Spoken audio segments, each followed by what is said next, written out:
أعوذ بالله من الشيطان الرجيم.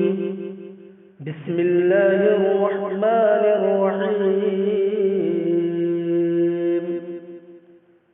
قل يا أيها الكافرون لا أعبد ما تعبدون ولا أنتم عابدون ما أعبد ولا